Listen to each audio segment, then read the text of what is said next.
Story time of how I found out that my mom was actually my older sister. My older sister never really liked me as a child. We were never close. I never knew why, but I was guessing it was because of the 10-year age gap. But I'm pretty sure she hated me because she couldn't even look me in the eye. I cannot make this up. She would not look me in the eye. But she never really talked to my parents either. She kind of just kept to herself all the time. Sometimes I have vivid memories of when we were younger and she would always be arguing with my parents about something, and I always thought it had something to do with me. Well, I was right. It had everything to do with me because eventually my sister turned 18 and she moved out. For 2 years, I didn't talk to her at all. I honestly don't even think I had her number saved, and I'm pretty sure that she didn't have mine. Well, 2 years later, and I was 10 at the time, she reached out to me via social media. I'm not sure how she found my Instagram name, but it was just my name, so she probably just typed that in and found me. She DM'd me and told me that she wanted to talk about something very important and that she would like to talk over the phone. So we exchanged numbers and we called that same night. And she told me that when she was younger, my dad had taken advantage of her and gotten her pregnant and had me. I grew up in a very warm and loving environment, but from what I was told, I was lucky.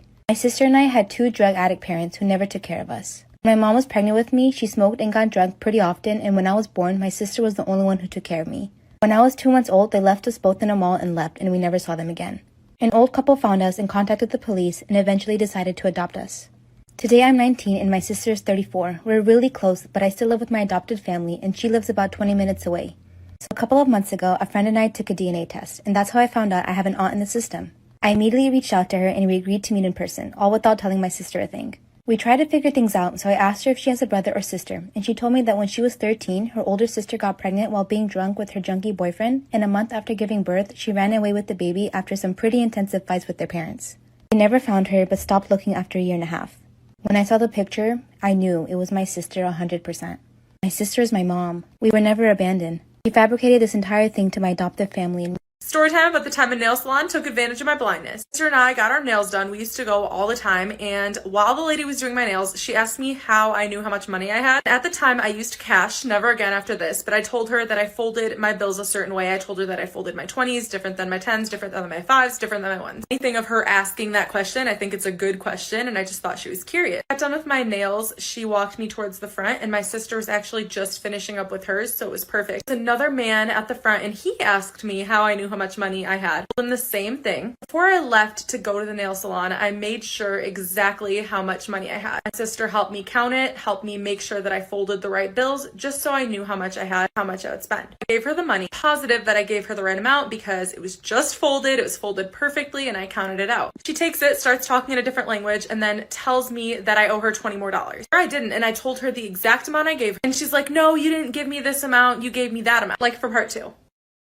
One time I had to babysit one of my neighbor's kids overnight. We're gonna call the kid Benny. The parents didn't really tell me anything when they left me alone with Benny, but they left me a note and they were like, you can only open it in emergencies. So at this point, I'm alone with Benny. It's like 11 p.m. and I told Benny, I was like, dude, you should like get to bed. It's late. Then Benny starts getting really red and he's like, no, we don't want to sleep alone. Sleep with us, please. I didn't know why Benny said us, but I was like, whatever, okay, like, yeah, I'll sleep in your room, like, it's fine. So fast forward a couple hours, it's like 3 in the morning at this point. This is the best part. Benny starts talking in his sleep and he's like, take her instead. You're not my friend anymore. I am not yours. And I try waking him up and I look at him and his eyes are wide open as he says this stuff. I was freaking out, so I went to go open the note that his parents said was only for emergencies. It just gets better. The note said, we're sorry for not telling you. Run him a cold bath. Call 911 in case anything happens. What the? One time I was behind the register at Victoria's Secret. This customer walks in and immediately everybody spots her as a red flag. She's just picking up items, throwing them in her bag, not looking at sizes, not looking at colors. So everybody's like, Everyone's on their walkie like, watch this customer. She's coming to the fitting room. She's headed to the cash wrap. Somebody get her. Check her ID. Get her. Get her. She has a bag full of stuff. And guess who gets her at the register? Me. So she comes to my register and she dumps out her stuff and we're having a regular conversation. Hi, how are you? Yada, yada, yada. Her total comes up to probably between $700 to $900. It was expensive. My manager is at the register next to me talking to me on the walkie. Ashley, make sure you get that ID. Don't matter what she's using, make sure you get that ID. So I ask her for the ID because she's paying credit. Why do you need to ask for my ID? Just take it, run it. I'm like, no ma'am, I'm sorry, I need your ID for the purchase. She starts to raise her voice at me. Story time. So me and this girl Jessica had a lot of beef together. She would always spread rumors about how I am adopted because I don't look like the rest of my family. And that was not true. But one day, I showed up to school and everyone was just staring at me in a really mean way. It's like I murdered someone. I quickly run to my best friend and ask her what's going on. She then told me that I told Jessica that she was a spoiled brat and that I beat her behind the school. And it turns out that Jessica told the whole grade. Everyone was against me. My first 2 classes passed and it felt like I've been there for a year. Everyone was still staring at me and I just couldn't get anyone to believe me. But I had enough of Jessica. During lunchtime, I went up behind her and pulled her hair as hard as I could, and it turned out y'all, we ain't never getting out this platypus. We finna have a COVID-22, COVID-23, COVID-24. We ain't ever getting out this pandemic because of this foolishness. I order food every single day. I am a hungry bitch. I use DoorDash. They have like this no contact delivery thing. And usually when the delivery person arrives, they call me to let me know that they have my food. I always tell them to leave it at the front porch and I'll go get it. And so they leave it at the front porch and then they drive away. Well, yesterday when I ordered Chipotle, this Dasher called me to let me know that he was here. I told him to leave it at the front and he just stood in my front porch for like 5 minutes. Once he realized I wasn't coming out, then he left. Weird vibes. Like I was scared to get the food even after he left because I thought he was gonna jump out the bushes. So this is what I got. I got a burrito, and in Chipotle you have the option to like double wrap your burrito with the tortilla. I didn't get that, but if I did, it would have showed up on here. Usually when I get my food, I just bite into it. But this time I decided to check it because this guy was giving me such bad vibes. He had the audacity to double wrap it with. For 30 years of my life, I wanted a daughter. That's it.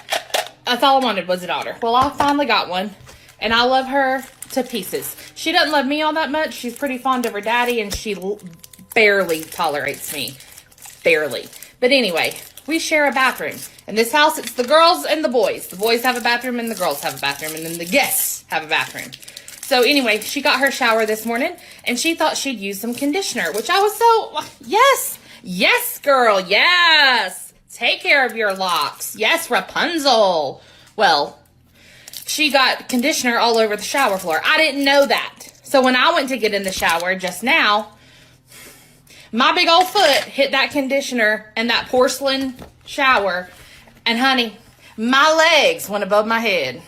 And we only do that on Thursdays at this house. So I back planted in that shower. And I really thought I was going to die there. But, you know, miracles and wonders, here I am. Clingy stalker story time. I met a guy on a dating app and I invited him over. We had a romantic dinner and then at the end of the night we hooked up. I wasn't looking for anything serious and it wasn't good, so I ghosted him. He had my number, my Instagram, and my Snapchat. Despite me telling him I wasn't interested, he kept trying to pursue me. I straight up told him no, that I wasn't interested and I wasn't looking for anything with anyone. Each day he would pester me asking what I was doing and who I was with. Regardless of this, I didn't reply. After weeks of him blasting up my phone, I blocked him and deleted the app. After I blocked his number, he hit me up on Instagram and Snapchat sending me sexual pictures and telling me that I'm a player. I blocked him on those too. I gave it a couple months and then I re-downloaded the app. I had no profile picture, so I didn't think he'd know it was me. Just minutes later, after I logged in, he messaged me saying, "I see you're online again." I didn't respond, and then he sent another message saying, "I know where you live."